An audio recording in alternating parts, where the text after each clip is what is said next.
لاپتہ افراد کمیشن نے اپنی پیش رفت رپورٹ سپریم کورٹ میں جمع کرا دی۔ خاران سے طالب علم جبری لاپتہ کر دیا گیا۔ کوئٹہ میں فوڈ اتھارٹی کے ڈپٹی ڈائریکٹر اور نواب اسلم رئیسانی کا بھتیجا فائرنگ سے ہلاک۔ آج اگست کی 3 تاریخ ہے، دن جمعرات، اور اس وقت بلوچستان میں شب کے 10 بج رہے ہیں۔ بلوچستان افیئرز کی اردو نیوز بلیٹن سرشپ احوال کے ساتھ میں ہوں مقبول ناصر۔ شب و شبات۔ سپریم کورٹ میں جمع کرائے گی رپورٹ میں کہا گیا ہے کہ جولائی کے مہینے میں لاپتہ افراد کی تعداد میں 157 افراد کا اضافہ ہوا، جس کے بعد لاپتہ افراد کی مجموعی تعداد 9736 سے بڑھ کر 9893 ہو گئی۔ لاپتہ افراد کمیشن کی رپورٹ میں کہا گیا ہے کہ 31 جولائی تک لاپتہ افراد کے مجموعی طور پر 7616 مقدمات نمٹائے گئے اور 2277 مقدمات زیر التوا ہیں۔ رپورٹ میں یہ بھی کہا گیا ہے کہ رواں سال اب تک جبری گمشدگیوں کے 690 کے کیسز رپورٹ ہوئے، جبکہ 615 مقدمات نمٹائے گئے۔ واضح رہے، voice for Baloch missing persons ANP اور BNP سمیت دیگر قوم پرست شخصیات کی جانب سے کمیشن کی رپورٹ کو گمراہ کن اور حقائق اور لاپتہ افراد کی درست تعداد چھپانے کا الزام عائد کیا جاتا رہا ہے۔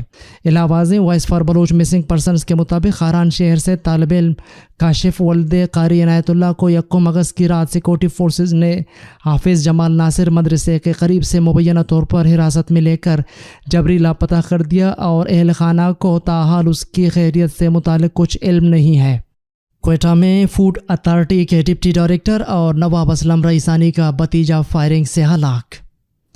ڈائریکٹر فوڈ اتھارٹی بلوچستان نعیم بازئی کے مطابق گزشتہ روز سریاب میں فوڈ اتھارٹی کے ڈپٹی ڈائریکٹر ہارون رئیسانی نجی ٹرانسپورٹ کمپنی کے سامنے کی دکانوں میں اشیاء خوردنوش کی چیکنگ کر رہے تھے اور ایک دکان پر ممنوعہ اشیاء فروخت کرنے پر اسے جرمانہ کیا گیا، جس پر سدا بہار کمپنی کے مالک کے بیٹے برہمدگ لہڑی سے ہارون رئیسانی کی تلخ کلامی ہوئی۔ بعد ازاں سرکاری اہلکاروں اور نجی محافظین کی تکرار مسلح تصادم میں بدل گئی۔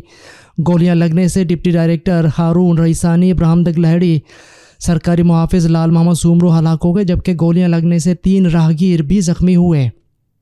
واضح رہے، بلوچستان فوڈ اتھارٹی کے ڈپٹی ڈائریکٹر ہارون رئیسانی نواب اسلم رئیسانی کے بھتیجے اور نواب زادہ اسداللہ رئیسانی کے بیٹے ہیں، جبکہ برہمدگ لہڑی کاروباری و قبائلی شخصیت فیروز لہڑی کے پوتے اور سدا بہار ٹرانسپورٹ کمپنی کے مالک دولت لہڑی کے بیٹے ہیں۔ ہارون رئیسانی کی نماز جنازہ کانک اسٹیڈیم میں ادا کر دی گئی، جبکہ برہمدگ لہڑی کی نماز جنازہ جامع اسلامیہ مفتاح العلوم لنک سریاب روڈ میں ادا کر دی گئی۔ علاوہ ازیں سراوان ہاؤس کے ترجمان نے اپنے جاری کردہ بیان میں کہا ہے کہ نوابزادہ ہارون رئیسانی کا قتل کسی قسم کا قبائلی تصادم نہیں ہے۔ الیکٹرانک اور پرنٹ میڈیا پر چلنے والی تمام خبریں بے بنیاد ہیں۔ کوئٹہ میں پولیس چیک پوسٹ پر خودکش حملہ ناکام، پوسٹ پر پہنچنے سے قبل بم پٹ گیا، حملہ ور ہلاک ہوا، پولیس کا دعویٰ۔ پولیس ذرائع کے مطابق ہسپینی اور سبزل روڈ کراس پر پولیس چیک پوسٹ پر ایک خودکش حملہ آور نے حملے کی کوشش کی، لیکن دھماکہ خیز مواد چیک پوسٹ پر پہنچنے سے قبل پٹ گیا، جس سے حملہ آور موقع پر ہلاک ہو گیا، جس کی شناخت نور علی کے نام سے کی گئی ہے۔ دالبندین میں گاڑی کی ٹکر سے پرتگالی سیاح ہلاک ہو گیا۔ اطلاعات کے مطابق دالبندین کے قریب چاغے پاکستان ایران RCD شاہراہ پر زمباد گاڑی کی ٹکر سے پرتگال کا 27 سالہ نوجوان موٹر سائیکل سوار سیاح ہلاک ہو گیا۔ حادثے میں زمباد گاڑی کے ڈرائیور اور کنڈکٹر بھی زخمی ہوئے۔ زخمیوں اور لاش کو پرنس فہد اسپتال دالبندین پہنچایا گیا۔ گوادر میں پاکستان چائنا یونیورسٹی کا قیام یہاں کے بچوں کا حق ہے، جسے چھینا جا رہا ہے، ڈاکٹر مالک بلوچ۔ سابق وزیر اعلیٰ بلوچستان اور نیشنل پارٹی کے مرکزی صدر ڈاکٹر عبدالمالک بلوچ نے کہا ہے کہ پاکستان چائنا گوادر یونیورسٹی گوادر میں تعمیر کی جائے۔ قومی اسمبلی میں منظور ہونے والی قرارداد قابل مذمت ہے۔ انہوں نے کہا ہے کہ گوادر میں پاکستان چائنا یونیورسٹی کا قیام یہاں کے بچوں کا حق ہے، لیکن ان سے یہ حق چھینا جا رہا ہے۔ ڈاکٹر عبدالمالک بلوچ نے کہا ہے کہ گوادر انٹرنیشنل ایئرپورٹ کو کسی ایسے شخص کے نام پر رکھنا جس کا گوادر سے دور دور تک کوئی تعلق نہ ہو، ناقابل قبول ہے۔ یہ ایئرپورٹ گوادر کے نام پر ہی ہونا چاہیے۔ اسد اللہ بلوچ ہی بلوچستان نیشنل پارٹی عوامی کے صدر ہوں گے۔ Election commission of Pakistan election commission of Pakistan نے فیصلہ دیا ہے کہ صوبائی وزیر میر اسد اللہ بلوچ ہی بلوچستان نیشنل پارٹی عوامی کے صدر ہوں گے۔ گزشتہ روز الیکشن کمیشن آف پاکستان کی جانب سے صوبائی وزیر میر اسد اللہ بلوچ کے BNP عوامی کا آئینی صدر قرار دینے کے خلاف درخواست گزار میر اسراراللہ ظاہری کی درخواست پر محفوظ شدہ فیصلہ سنا دیا، جس میں کہا گیا ہے کہ سابقہ صدر کا لیگل لائف اکتوبر 2022 کو ختم ہو چکی تھی۔ مدت ختم ہونے پر عہدیدار کا اسٹیٹس ختم ہو جاتا ہے۔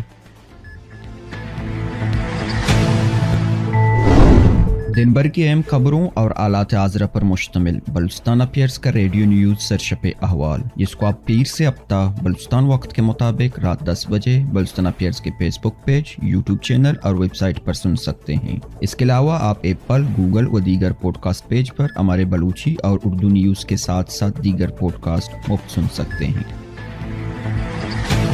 عالمی اور علاقائی خبریں۔ برازیل میں افسر کی ہلاکت کے بعد پولیس کی کارروائیاں، 45 افراد ہلاک۔ غیر ملکی خبررساں ادارے کے مطابق درجنوں افراد کو گرفتار کر کے کثیر تعداد میں ہتھیار قبضے میں لے لیے گئے۔ برازیل میں منشیات فروشوں کے خلاف ایکشن کے دوران 3 ریاستوں میں پولیس نے بھرپور آپریشن کیا۔ ریو ڈی جنیرو میں ملزمان اور پولیس کے درمیان کئی گھنٹے فائرنگ جاری رہی، جس کے باعث آپریشن میں 10 افراد ہلاک ہو گئے۔ Brazilian forum on public safety کے مطابق باہیا اور ریو ڈی جنیرو میں برازیل کی دوسری اور تیسری سب سے زیادہ مہلک پولیس فورسز ہیں۔ پولیس کے مطابق برازیل کی شمال مشرقی ریاست باہیا میں 19 افراد مارے گئے۔ بتایا گیا ہے کہ درجنوں افراد نے پولیس کارروائیوں کے خلاف گوروجا شہر میں احتجاج کیا۔ حکام کے مطابق ساؤ پاولو میں پولیس کا آپریشن شیلڈ جاری ہے، جس میں ہلاکتوں کی تعداد 16 ہو چکی ہے، جبکہ 58 افراد کو گرفتار کیا گیا ہے، جن کے قبضے سے 400 کلو منشیات اور بڑی تعداد میں اسلحہ بھی برآمد ہوا ہے۔ سوئٹزرلینڈ میں گلیشیئر پگھلنے سے کوہ پیما کی 37 سال پرانی لاش نکل آئی۔ عالمی خبررساں ادارے کے مطابق لاش کے DNA تجزیے سے تصدیق ہوئی ہے کہ یہ 38 سالہ جرمن کوہ پیما کی لاش ہے، جو 1986 میں انہی پہاڑیوں کو سر کرنے کی کوشش کے دوران لاپتہ ہو گیا تھا۔ یہ لاش تھیوڈول گلیشیئر پر پیدل سفر کرنے والے کوہ پیماؤں کو ملی تھی۔ لاش کی باقیات کو قریبی قصبے سیوون کے والیس اسپتال کے فرانزک میڈیسن یونٹ بھیجا گیا تھا، جہاں اس کا DNA ہوا۔ جنوبی کوریا میں گرمی کی شدید لہر سے 16 افراد ہلاک۔ غیر ملکی میڈیا کے مطابق جنوبی کوریا میں ایک لمبے وقت سے ہیٹ ویو چل رہی ہے اور اس دوران ملک کے مختلف علاقوں میں درجہ حرارت 38 ڈگری سینٹی گریڈ ریکارڈ کیا گیا۔ کوریا کی disease control and prevention agency کی جانب سے بتایا گیا ہے کہ گرمی لگنے سے اب تک 16 افراد ہلاک ہو چکے ہیں۔ اموات کا یہ سلسلہ رواں سال کے مئی سے جاری ہے اور یہ اموات گزشتہ سال میں ہونے والی اموات سے کئی گنا زیادہ ہیں، کیونکہ گزشتہ سال گرمی لگنے کی وجہ سے 6 افراد کی اموات ہوئی تھیں۔ Disease control and prevention agency کی جانب سے مزید بتایا گیا ہے کہ گرمی لگنے کی وجہ سے 1284 افراد متاثر بھی ہوئے تھے۔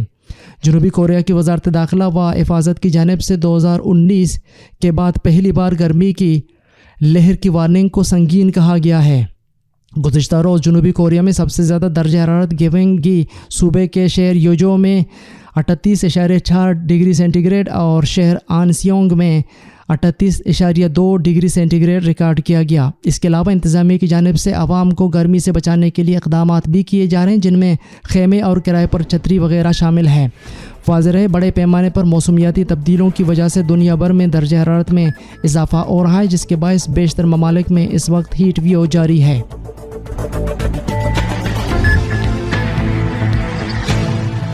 آپ یوٹیوب پر اردو نیوز بلیٹن شب 10 بجے اور فیس بک پر 10:30 بجے ملاحظہ کر سکتے ہیں۔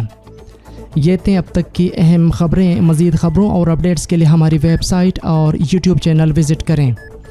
اس بلیٹن کے ایڈیٹر تھے قمبر مالک بلوچ اور تکنیکی ایڈیٹر تھے عمر کریم بلوچ۔ مجھے بلوچستان افیئرز کی ٹیم کے ساتھ اجازت دیجیے۔ شب و شبات۔